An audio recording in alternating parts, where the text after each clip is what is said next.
আসমানের সব ফেরেশতারা কাঁদছে দুইবার।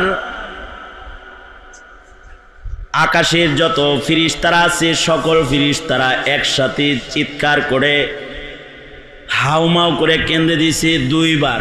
কয়বার? একবার আসমানের সব ফেরেশতারা কেঁদেছে যখন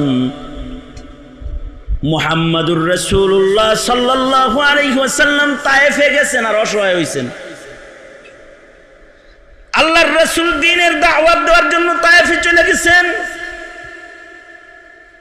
তায়েফে সরওয়ারে দু আলম এতটা অসহায়, এত অসহায় যে আল্লাহর রাসূল তায়েফে দাঁড়ায় যখন বলছেন, ইয়া আইয়ুহান নাস কুলু লা ইলাহা ইল্লাল্লাহু তুফলিহুন, এই জমিনের মানুষ পড়ো লা ইলাহা ইল্লাল্লাহ, তাহলে তুফলিহুন সফল কাম হয়ে যাইবা। আল্লাহর রাসূল কালেমার দাওয়াতটা খালি মুখ দিয়ে বাইর করছে। নবীজি এতটা অসহায়, আল্লাহর রাসূলকে চতুর্দিক থেকে তায়েফের হিংস্র দানব, মানবরূপী দানবগুলো রাসূলের উপরে হিংস্রতার সাথে আল্লাহর রাসূলের উপরে তারা নির্যাতন শুরু করে দিয়েছে। চতুর্দিক থেকে আল্লাহর রাসূলের পাথর মারা শুরু করছে। হাত দিয়ে পাথর মারতেছে না, হাত দিয়া না, পাখি মারে না, কি কয়, চোকা চোকা পাথরগুলো ধৈরা ধৈরা দূর থেকে আল্লাহর রাসূলের গায়ে মারতেছে। হিংস্রতা এত বেশি যে আল্লাহর রাসূলকে চতুর্দিক থেকে ওরা এমন ভাবে পাথর মারতেছে। নবীজির পালক সন্তান হযরত যায়েদ বলে, ধারালো ধারালো পাথরগুলো নবীর গায়ে মারে আর কাপড় ভেদ কইরা পাথরগুলো ছিঁড়া চামড়ার ভিতরে বসে পড়ে। হযরত যায়েদ বলেন, যেখান থেকে আল্লাহর রাসূলের গায়ে থেকে আমি পাথর উঙ্গুলি দিয়া টাইনা সরাই, সেইখান থেকে রক্তের স্রোত প্রবাহিত হইতে থাকে আল্লাহর রাসূলের দেহ মোবারক থেকে। আল্লাহর নবীর গায়ের থেকে রক্তের স্রোত বের হইতেছে। যেখান থেকে পাথর সরায় ওখান থেকে স্রোত বের হয়। আল্লাহর রাসূল বেহুশ হয়ে জমিনের উপরে পড়ে গেছে। ওরা বেহুশ পয়গম্বরকে দাঁড় করায়া আবার পাথর মারছে, আবার নবী বেহুশ হয়ে পড়ে গেছে। বেহুশ পয়গম্বর জমিনে পড়ে রয়েছে, আবার নবীজির হুশ আসছে, তো ওরা রাসূলকে আবার পাথর মারছে। হাবিবি কিবরিয়ার কুরবানি চিন্তা করে দেখেন, কেউ নাই, পয়গম্বর একা, পাশে কেউ নাই। আল্লাহর রাসূলকে এমন নির্যাতন ওরা করতেছে। আল্লাহর রাসূল যখন বেহুশ হয়ে পড়ে গেছে, একটা কাফেরের দিলের ভিতরে এই রক্ত দেখা মায়া লেগে গেছে। পয়গম্বরের গায়ে খুন ঝরতেছে, এটা দেখা কাফেরের দিলের ভিতরে মায়া লেগে গেছে। কাফের তার গোলামকে বলে, এই গোলাম যা, মুহাম্মদ মইরা না যায়, যা তার একটু পানি পান করা, ঠান্ডা পানি পান করা। একদিক দিয়ে নবীর খুন ঝরতেছে, নির্যাতিত পয়গম্বর এই প্রচন্ড গরমে মরু প্রান্তরে পাথরের দেশে তায়েফের পরে চতুর্দিক থেকে পাথরের আঘাতে ক্লান্ত বেহুশ পয়গম্বর। পানি নিয়ে গোলাম হাজির হয়েছে। এমন মজলুম হালতে আল্লাহর রাসূল পানি পান করতেছে। নবীজির দয়া হয়ে গেছে যে পানি নিয়ে আসছে তার উপরে। তারে বলে, কে তুমি, কি তোমার নাম, কই তোমার ঘর? আগন্তুক বলে, আমি নেনোয়ার বাসিন্দা। কথাটা বলতে আল্লাহর রাসূল বলে, নেনওয়া এ তো আমার ভাইয়ের এলাকা, ওখানে পয়গম্বর ইউনুস আমার ভাই।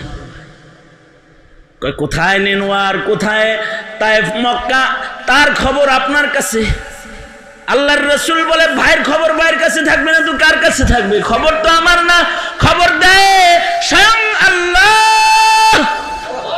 আমার ভাইয়ের এলাকা, তুমি আমার ভাইয়ের এলাকার লোক। নবীর মুখের এই শব্দ উচ্চারণ হওয়ার সাথে সাথে গোলাম বলে, এমন সত্যবাদী কোনোদিন মিথ্যা হতে পারে না, আমি কালেমা পড়ে ফেলাইলাম। একদিক দিয়ে নবীর রক্ত ঝরতেছি, আর এক দিক দিয়ে কাফের মুসলমান হইতেছে। নবীজিকে পাথরে পাথরে রক্তাক্ত করে জমিনে ফেলে দিয়েছে। তৃতীয়বার যখন আল্লাহর রাসূল বেহুশ হয়ে গেছে, আল্লাহর রাসূল আল্লাহর দিকে, আসমানের দিকে তাকায় বলে, ওগো আল্লাহ, ও আল্লাহ, আপনি আমাকে কার কাছে ছাইড়া দিলেন, কার হাতে ছাইড়া দিলেন আল্লাহ? সরওয়ারে দু আলম নবী যখন মুখ দিয়ে এটা উচ্চারণ করছেন, ওগো আল্লাহ, আপনি কার হাতে ছাইড়া দিলেন, এই কথাটা রাসূলের মুখ দিয়ে বের হওয়ার সাথে সাথে শুধু আসমান জমিন কাঁদছে তা না, আরশ বহন করা ফেরেশতারাও হাউমাউ করে কেঁদে উঠেছে। আকাশের সব ফেরেশতারা এক আওয়াজে কান্না শুরু করে দিছে। আল্লাহ তাআলা এক ঝাঁক ফেরেশতা মাটিতে পাঠায় দিছে। যা আমার বন্ধু বলে, আমি কার হাতে ছেড়ে দিছি, এখন আমার বন্ধুর অনুমতির সাপেক্ষে তায়েফবাসীকে জমিনের সাথে তোরা মিশায়া দে।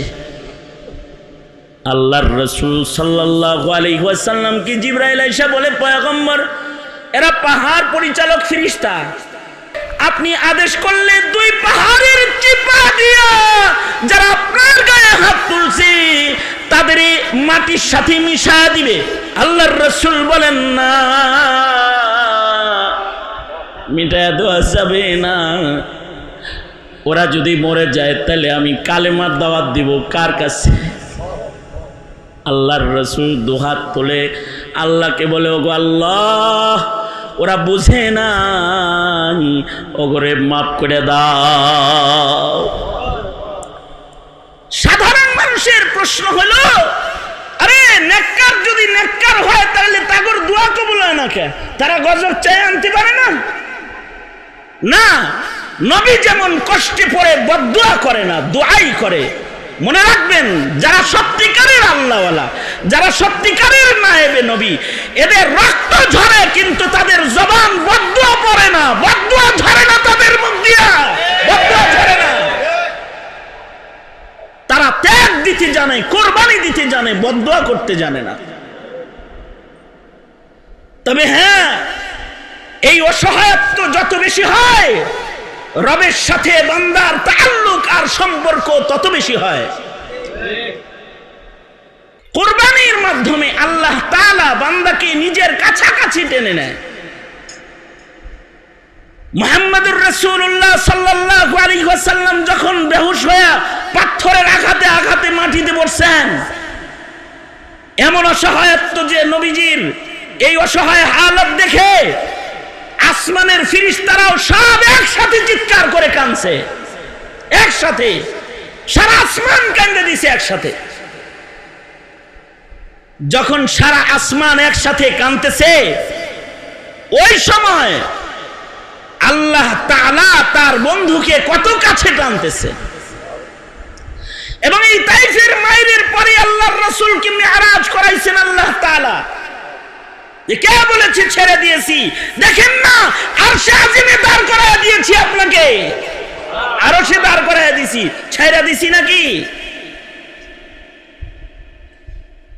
আল্লাহর রাসূল অসহায়ত্ব বরণ করেছেন, সাহাবীরা অসহায়ত্ব বরণ করেছেন। এই অসহায়ত্ব ইসলামের শান, এই অসহায়ত্ব ইসলামের শান। এই সময় ইসলামের গোনা বাছা মর্দে মুমিন বাছাই হয়। আল্লাহ তাআলা যাদের পছন্দ করেন তাদের বাছাই করতে থাকেন। এই জন্য দিলের ভেতরে যেন এই কথা না আসে কখনো যুগ ইসলামের না, মুসলিম হওয়া যাবে না। যুগ আলেমের না, ছেলে আলেম বানানো যাবে না। যুগ নেককারের না, আরে জমানা একরকম, ডিজিটাল যুগে এটা চলে না, এটা দিলের ভিতরে আনা যাবে না। হ্যাঁ, কে বলেছে ডিজিটাল যুগে চলে না? ইমানের ইমানদারি আর মুসলমানের মুসলমানি দাজ্জালের সামনেও চলে, দাজ্জালের সামনেও চলে, দাজ্জালের সামনেও চলে। সুতরাং ইমানের উপরে লাগবে ইস্তেকামত, ইস্তেকামতের সাথে ইমানের উপরে অটল থাকতে হবে। আর ইস্তেকামত যেটা, এইটা মুহাব্বত ছাড়া হয় না। মুহাব্বত যত পাওয়ারফুল হয়, ইস্তেকামত তত পাওয়ারফুল হয়। মুহাব্বত যত পাওয়ারফুল হয়, মুহাব্বত আল্লাহর জন্য মুহাব্বত যত পাওয়ারফুল হয়, আল্লাহর বিধান মানার ইস্তেকামত তত পাওয়ারফুল হয়। দেখেন না আল্লাহর জন্য মুহাব্বতটা, স্টাইলটা কি? আল্লাহর মুহাব্বতের মানে পাওয়ারটা কিরকম দেখাইতেছে। খলিলুল্লাহ, এই তো জিকাদা মাসের শেষ ভাগ, জিলহাজে এক মুহাব্বতের পরীক্ষা হয়েছে। যেই মুহাব্বতের দৃশ্য দেখে, ওই যে আমি বলেছি, দুইবার আসমানের সব ফেরেশতা কেঁদেছে, একবার হাবিবুল্লাহর রক্ত ঝরা দেখে কেঁদেছে, আর একবার আল্লাহর সাথে ইব্রাহিমের প্রেম করা দেখে কেঁদেছে। সারা আসমানের ফেরেশতারা কেঁদেছে। কখন? যখন হযরত ইব্রাহিমকে আল্লাহ তাআলা নির্দেশ করলেন, যাও প্রিয় বস্তু সন্তানটা আমার রাহে কোরবানি দিয়ে দাও। তো হযরত ইব্রাহিম আলাইহিস সালাতু ওয়াস সালাম আবার দূর মক্কায় সফর করবেন, ঘর থেকে বের হয়ে গেলেন। ছোট্টবেলায় কোলের শিশু ইসমাইলকে মক্কায় হাজেরার কোলে বনবাস দিয়ে এসেছিলেন। আজকে দীর্ঘদিন পরে আদেশ হয়েছে, যাও আদরের সন্তানটারে আমার রাহে কোরবানি দিয়ে দাও। হযরত ইব্রাহিম আল্লাহর খলিল চলে গেলেন মক্কায়। দেখে মক্কায় আজ আর মরুভূমি নাই, এখন এক বাজার জমেছে। এখানে জমজমের পানির কুয়া, মানুষ বসবাস করে। শত শত বাড়ির ভিড়ে ইব্রাহিম এবার যায় জিগায়, এই মক্কার লোকেরা, ইসমাইলের ঘর কোনটা, হাজেরার ঘর কোনটা? দেখায় দেয় ওইটা হাজেরার ঘর। হযরত ইব্রাহিম আল্লাহর খলিল হাজেরার ঘরের দরজায় দাঁড়ায় ডাকতেছে, ইসমাইল রে, আসনি রে সন্তান। হযরত ইসমাইল ঘর থেকে দৌড়ে মায়ের কাছ থেকে ঘরের দরজায় আসছে। আইসা দেখি এমন একটা জামা পরা মানুষ দাঁড়ানো আছে, ঠিক হুবহু একটা জামা ঘরে ঝুলানো আছে। এই জামাটার সাথে তার মাকে এই বছরের পর বছর ভালোবাসা প্রকাশ করতে দেখেছে। এই জামার কাছে যায়া মাকে গ্রাম নিতে দেখেছে, এই জামা জড়িয়ে কাঁদতে দেখেছে। কখনো সন্তান হয়ে জিগাইছে, মা এটা কার জামা গো মা? ঘরে ঝুলানো যা ধইরা কান্দ, জাত থেকে গ্রানলো। হাজেরা আবেগে এসে বলেছে, এটি খলিলুল্লাহর জামা, যাকে আগুনে পোড়ায় না। এই জামায় তার ঘাম আছে, যে তোর বাবা ইব্রাহিম, যিনি আল্লাহর খলিল, তোর বাবার গায়ের জামা আমি ঘরে ঝুলায় রাখছি। এ জামার থেকে তোর বাপের ঘামের গ্রাম খুঁজবো লই বেটা। ইসমাইল দেখে হুবহু আর একটা জামা পরা লোক সামনে দেখা যায়, মাথায় পাগড়ি, গায়ে লম্বা জামা, সুন্দর চাঁদের চেহারা। যেমনটি বাবার বর্ণনা ইসমাইল মার কোলে শুনছে। ইসমাইল বাবাকে দেখে চিনে ফেলে ডাক দিয়েছে, বাবা ইব্রাহিম। জি আমি তোর বাপ ইব্রাহিম। হাত বিছায়া দিছে, আয় আমার বুকে আয়। আজকে ইব্রাহিম তার সন্তানকে বুকে লইছে, সেই শিশু ইসমাইলকে বনবাস দিছে, আজকে কিশোর ইসমাইলকে বুকে লইছে, বুকে লয়ে এই সন্তানকে বলে, সন্তান রে চল মিনায় বেড়াইতে যেতে হবে, চলুন বাবা মিনায় যাই। বাবার সাথে মিনায় চলে গেছে। মিনায় যায় ইব্রাহিম সন্তান ইসমাইলকে বলে, ইয়া বুনাইয়া ইন্নী আরা ফিল মানামি আন্নী আযবাহুক, এই সন্তান আমি স্বপ্নে দেখেছি যে তোকে আল্লাহর জন্য আমি জবাই করতেছি। ইসমাইল বলে, বাবা আল্লাহর খলিল, আপনি নবী, আপনার স্বপ্ন আল্লাহর ওহী ছাড়া অন্য কিছু না। বাবা গো, এক সেকেন্ড আর দেরি করা যাবে না, এই যে আমি ইসমাইল প্রস্তুত হয়ে গেছি। ইয়া আবাতি ফাআল মা তুমার সাতাজিদুনি ইনশাআল্লাহু মিনাস সাবিরিন। আল্লাহর কোরআন কথা বলে, আল্লাহর কোরআন কথা বলে। ইসমাইল তার বাপকে বলতেছে, বাবা আপনি আমাকে চিৎ করে শোয়েন না, আমার চেহারা দেখলে আপনার মায়া লাগবে। ও বাবা, আপনি আমার মুখটাকে মাটির দিকে দিয়ে আমার উপর করে শোয়ান, যেন ইসমাইল আপনি দেখতে না পান। ইতিহাস বলে, ইসমাইল বলে, আব্বা বছরের পর বছর আমি আপনার গায়ের জামার সাথে আমার মারে প্রেম করতে দেখেছি। বাবা আপনি যখন আমার গলাটা কাটবেন, তা আমার গায়ের রক্ত বের হওয়ার আগেই আমার জামাটা একটু খুলে ফেলেন, আমার জামায় যেন রক্তের দাগ না লাগে আম্মা। আর আমার এই জামাটা আমার মার কাছে নিয়ে একটু হাদিয়া দিয়েন। ইব্রাহিম হারানোর বেদনা যেমন ইব্রাহিমের জামা থেকে মা ঘ্রাণ নিয়েছে, ইসমাইল হারানোর বেদনাটা আমার মা এই জামাত থেকে নিতে পারবে। আব্বা এই জামাটা আমার মারে হাদিয়া দিন। মা তো জামা দেখা সন্তান স্মরণ করবে, তবে বাবা আপনি আপনার চক্ষুকে কাপড়ের দ্বারা বাঁধলেন যেন আমাকে দেখা না যায়, ছুরি ধার দিয়া নন, হাত পাগুলো শক্ত করে বেঁধেলন যেন নড়াচড়া না হয়। আর আল্লাহর প্রেম সাগরে ডুইবা যান আপনি খলিলুল্লাহ, আমি কমাস কম জবিহুল্লাহ হয়ে যাই। ইসমাইলকে প্রস্তুত করে এবার পৃথিবীর একমাত্র ঘটনা, যা এর পূর্বেও দুনিয়ার মাটিতে কখনো হয় নাই, কিয়ামত পর্যন্ত কোনো দিন এমন ঘটনার পুনরাবৃত্তি আর ঘটবে না, যে বাপ হইয়া সন্তানের গলায় আল্লাহর নামে ছুরি ধরতেছে আল্লাহকে পাওয়ার জন্য।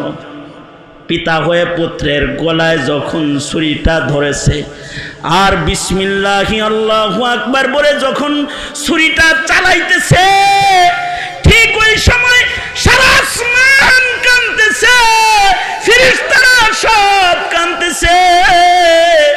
ফেরেশতাদের কান্নার আওয়াজে আল্লাহ কয়, এই ছুরি সাবধান, ইসমাইল কাটবি না। ইসমাইলের গায়ের একটা পশম কিন্তু কাটিস না, ছুরিকে মানা করে দিয়েছে। জিব্রাইলকে আদেশ করেছে, যাও জিব্রাইল জান্নাত থেকে দুম্বা লাও, ইসমাইলকে ছুরির নিচ থেকে সরাও, দুম্বাকে ছুরির নিচে খলিলের সামনে শোয়া দাও। হযরত জিব্রাইল জান্নাত থেকে দুম্বা নিয়ে যখন দৌড় দিছে, তখন হযরত জিব্রাইল তাকবীর দিতেছে, আর গোটা আসমানের ফেরেশতারা তাকবীর দিতেছে, আল্লাহু আকবার, আল্লাহু আকবার, আল্লাহু আকবার, আল্লাহু আকবার তাকবীর দিছে।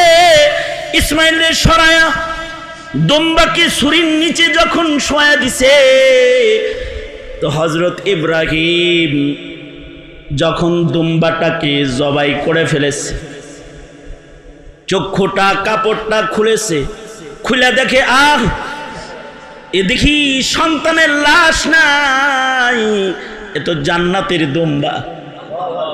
সাথে সাথে ইব্রাহিম চিৎকার করে আর একটা তাকবীর দিছে। সারা দুনিয়ার ফেরেশতারা সে তাকবীরে কণ্ঠ মিলাইছে, আল্লাহু আকবার ওয়ালিল্লাহিল হামদ। ওগো আল্লাহ, তুমি সবচেয়ে বড়, সকল প্রশংসা তোমার, যেই মাওলা আমাকে সন্তানের লাভ দেখাও নাই, জব করা সন্তান দেখাও নাই, জবাই করা পশুর দৃশ্য আমাকে তুমি দেখাইছো। আর ইসমাইল সাথে সাথে তাকবীর দিয়ে বলতেছে, লা ইলাহা ইল্লাল্লাহ, আল্লাহু আকবার ওয়ালিল্লাহিল হামদ।